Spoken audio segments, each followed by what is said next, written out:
বাজারজাতকরণ অধ্যয়নের গুরুত্ব আলোচনা কর। অথবা বাংলাদেশের মতো উন্নয়নশীল দেশে বাজারজাতকরণের ভূমিকা আলোচনা কর। উত্তর: ভূমিকা। যুগে যুগে বাজারজাতকরণ কার্যক্রমের আওতা সম্প্রসারিত হওয়ায় এবং বাজারজাতকরণ একটি বিশেষ বিষয় হিসেবে পরিগণিত হওয়ায় বাজারজাতকরণ অধ্যয়ন পদ্ধতিরও উন্নয়ন ঘটেছে। মানুষের বিভিন্ন প্রয়োজন পরিপূরণে বাজারজাতকরণ কার্যক্রম বিশেষ ভূমিকা পালন করছে।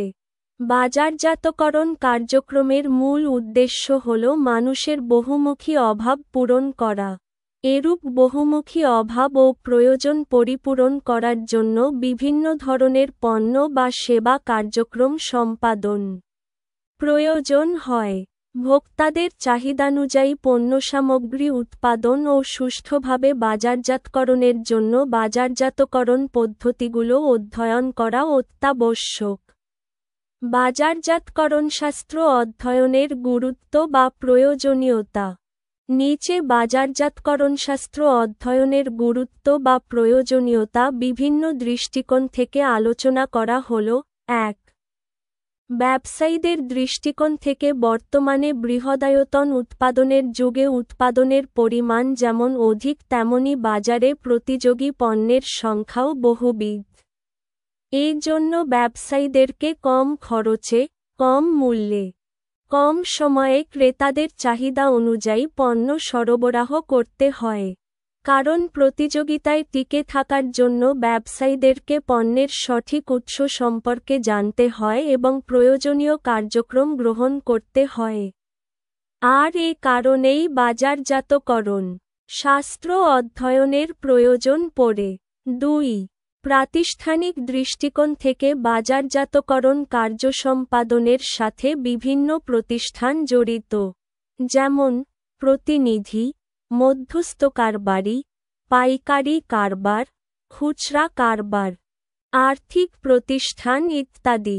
এই সমস্ত প্রতিষ্ঠানগুলো প্রধানত ৩ ধরনের কার্যাবলী সম্পাদন করে, যথা: ক. অর্থ ও হিসাব সংক্রান্ত কার্যাবলী, খ. উৎপাদন সংক্রান্ত কার্যাবলী এবং গ. বাজারজাতকরণ সংশ্লিষ্ট কার্যাবলী।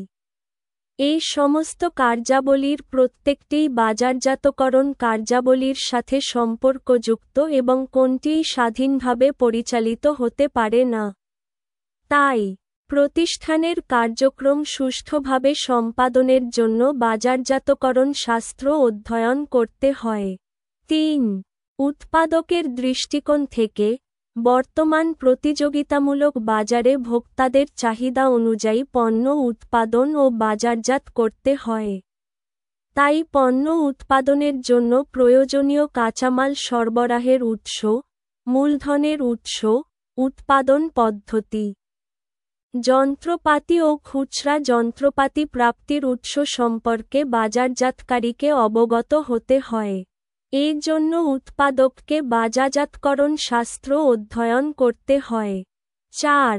ভোক্তাদের দৃষ্টিকোণ থেকে ভোক্তারাই বাজারজাতকরণ কার্যাবলী সম্পাদনের মূল কেন্দ্রবিন্দু।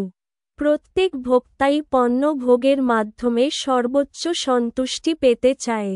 বাজারজাতকরণের সকল কার্যাবলীই ভোক্তাদেরকে কেন্দ্র করে সম্পাদিত হয়।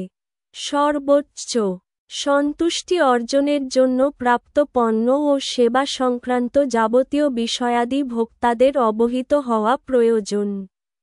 তাই বাজারজাতকরণ শাস্ত্র অধ্যয়ন করা দরকার। ৫.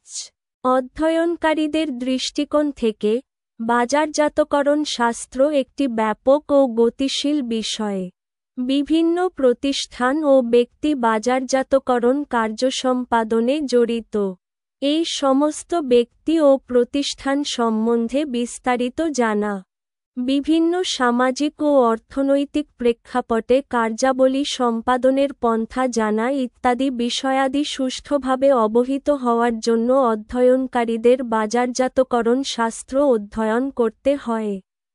উপসংহার: পরিশেষে বলা যায়, বাজারজাতকরণ কার্যাবলী সম্পাদনের সাথে প্রত্যক্ষ ও পরোক্ষভাবে জড়িত সকল ব্যক্তি ও প্রতিষ্ঠানের জন্যই বাজারজাতকরণ শাস্ত্র অধ্যয়নের গুরুত্ব রয়েছে।